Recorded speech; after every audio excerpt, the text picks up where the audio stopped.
The problem with our government at the moment is there seems to be one rule for people connected to the government and another rule entirely for everybody else.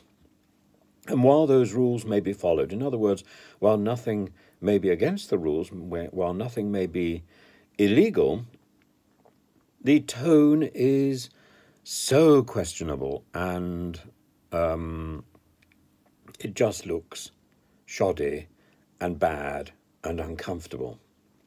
And the questions keep coming. So, for example, if you were to take Richard Sharp, the man who's now BBC chairman, who was in some way linked to this strange loan that was arranged for Boris over a dinner that took place on one day and may have taken place on another day, and we don't really know, and it's all very shady and suspicious. And, the point is, the questions that we would ask Mr. Sharp are so convoluted, why would we even get started with the sentence?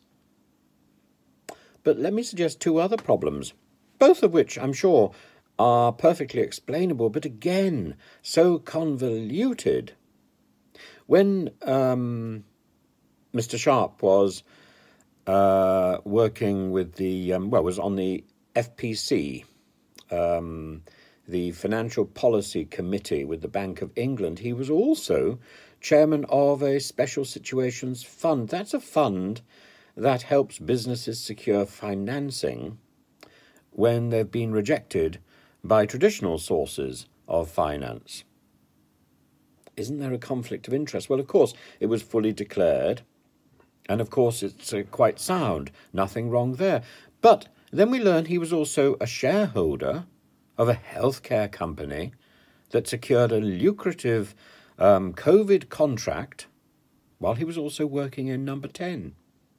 Again, nothing particularly wrong there. I'm sure it was all declared. I'm sure it's all above board. But the cumulative effect is of yet another person connected to the government whose affairs are so complex and so out of the ordinary as to give the impression that they are not entirely honest or above board. I'm sure they are. But they're not the sort of affairs that the rest of us would be involved in. And they look odd. And Mr. Sharp hasn't been particularly forthcoming with explanations. And yet, here he is, in charge of an organisation which is all about explanations, which is all about information. And yet, that's not what is forthcoming from him.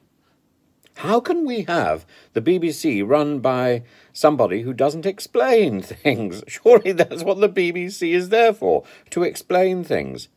Doesn't that strike you as very peculiar? I mean, it's extraordinary. And that's what the BBC is run by. Somebody who doesn't explain.